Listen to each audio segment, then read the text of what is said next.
बिस्मिल्लाहिर्रहमानिर्रहीम। मैं doctor Mohammad Asim Sultan, department of botany, government graduate college Asghar Mall Rawalpindi. Viewers, आज के वीडियो बनाने का मकसद ये है कि जैसा कि आपको मालूम है कि यूनिवर्सिटीज़ और कॉलेजेस में बीएस प्रोग्राम्स में एडमिशन्स का आगाज़ हो चुका है। तो ऐसे स्टूडेंट्स जो बीएस प्लांट साइंसेज या बॉटनी में एडमिशन लेना चाह रहे हैं और उनके माइंड में डिफरेंट तरह के क्वेश्चन जो हैं वो राइज हो रहे हैं, तो मैं कोशिश करूंगा इस शॉर्ट वीडियो में उनको आंसर कर सकूं कि बॉटनी में क्या स्कोप होगा, क्या जॉब अपॉर्चुनिटीज होगी, फ्यूचर क्या होगा, एडमिशन का क्या क्राइटेरिया। ये थोड़ी 2-3 क्वेश्चन है, इनको मैं कोशिश करूंगा इस वीडियो में जो है कवर करूं। तो पहला क्वेश्चन किसी भी स्टूडेंट के माइंड में जो राइज होता है वो ये होता है कि बीएस बॉटनी में एडमिशन लेने के बाद वो किस फील्ड में आगे जा सकता है। तो सबसे पहले तो आपको पता होना चाहिए कि बॉटनी जो है वो साइंटिफिक स्टडी ऑफ प्लांट्स है। तो प्लांट्स एक बहुत ब्रॉड फील्ड है, कोई एक लिमिटेड ब्रांच या छोटी फील्ड नहीं है।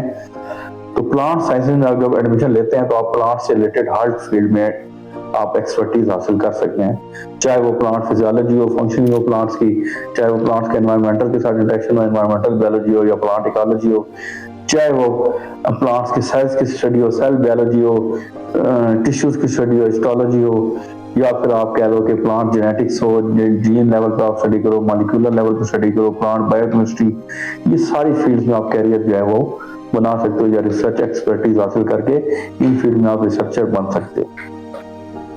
तो ये तो हो गया इसका स्कोप। अब जो नेक्स्ट जो हॉट क्वेश्चन है स्टूडेंट के वाले से वो ये है कि हम बीएस बॉटनी में एडमिशन लेकर हमारे लिए जॉब अपॉर्चुनिटीज या कैरियर अपॉर्चुनिटीज क्या होंगी, तो मेन कंसर्न है स्टूडेंट्स का। उसकी रीजन ये भी है कि हालिया कुछ अरसे में गवर्नमेंट जॉब्स नहीं आ रही उस तरीके से जैसे पहले आया करती थी स्कूल्स वगैरह में, कॉलेजेस में, यूनिवर्सिटीज में। तो गवर्नमेंट जॉब्स के कम होने की वजह से स्टूडेंट्स का जरा बेसिक साइंसेज या बॉटनी वगैरह से रुझान थोड़ा सा हट गया। तो इसमें मैं आपको सिंपल सी एक बात करूंगा कि स्टूडेंट्स कोई भी फील्ड जो है वो बुरी नहीं है या उसमें अपॉर्चुनिटीज कम नहीं होती। आपके अपने अंदर फॉल्ट्स होते हैं, आप उसमें उस तरह से स्किल्ड नहीं होते जिसकी वजह से आप थोड़ा सा मायूसी का शिकार हो जाते हैं या आप कहते हैं कि आपको अपॉर्चुनिटीज नहीं मिल रही। क्योंकि अगर आप एक अच्छे स्किल्ड रिसर्चर होंगे, स्किल्ड प्रोफेशनल टीचर होंगे और किसी भी एक खास फील्ड में स्पेशलाइज करेंगे तो उसमें आपको मौके मिलेंगे। ठीक है, तो पहली चीज तो यह है कि अपने आप को स्किल्ड बनाएं, मार्क्स भी अच्छे लें और साथ स्किल सीखें। ठीक है, एक्सपर्टीज, रिसर्च स्किल सीखें, टीचिंग स्किल सीखें। उससे ये होगा कि आप मार्केट में, कॉम्पिटिटिव मार्केट में जब जाएंगे बीएस के बाद तो आपको अच्छी जॉब्स मिल जाएंगी प्राइवेट इंस्टीट्यूट्स के अंदर, अगर गवर्नमेंट जॉब्स नहीं भी आती। ठीक है, एक अच्छे रिसर्चर बन सकते हैं, एक अच्छे टीचर बन सकते हैं, एक अच्छे यूनिवर्सिटी टीचर बन सकते हैं, ऑनलाइन टीचर एक अच्छे बन सकते हैं। आप यहाँ बैठ के बाहर अब्रॉड जो है वो एजुकेशन दे सकते हैं।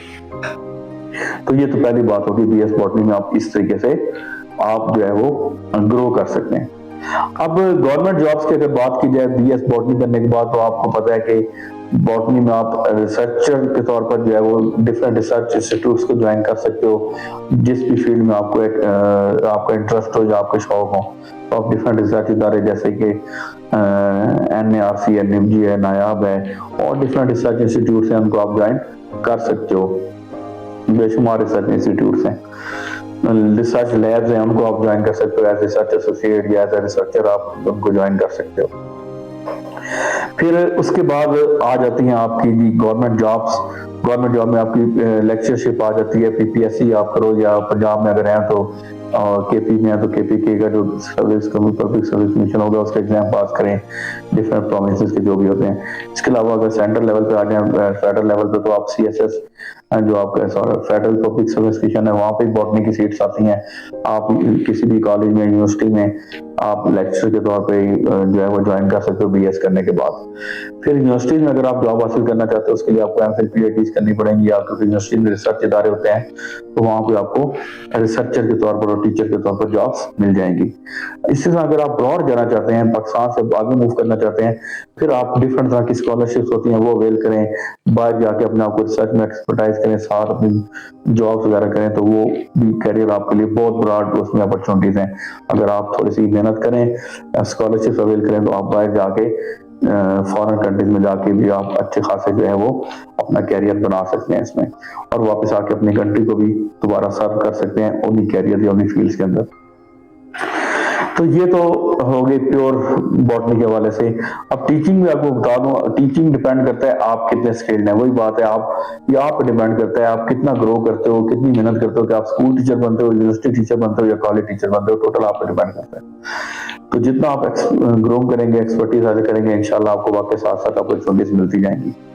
अब जरा बात कर लेते हैं बॉटनी से हट के कौन सी जॉब अपॉर्चुनिटीज मिलेंगी आप स्टूडेंट्स को।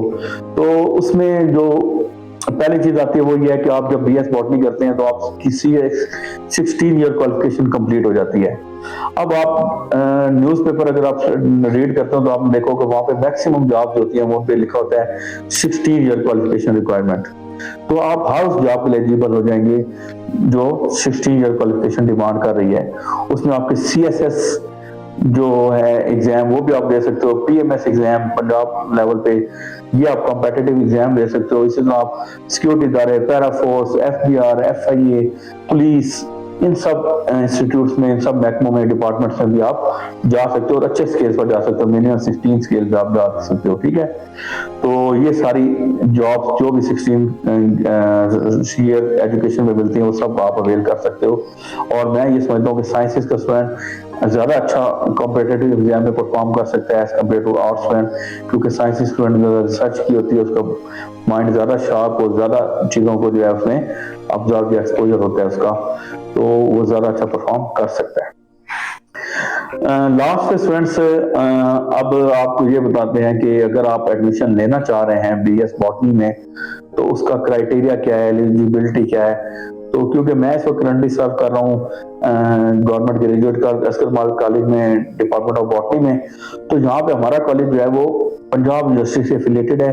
हम यहाँ पे 4 इयर्स बीएस बॉटनी प्रोग्राम करा रहे हैं और हमारे पास स्पेशलाइज्ड फैकल्टी है, most of the PhD doctors हैं, बायोकेमिस्ट्री में एक्सपर्टीज हैं, जेनेटिक्स में है, मॉलिक्यूलर बायोलॉजी में है, ठीक है, इको फिजियोलॉजी में है, डिफरेंट तरह के टीचर्स यहाँ पे आपको मिल जाएंगे जो कि आपको बीएस बॉटनी में टीच करेंगे।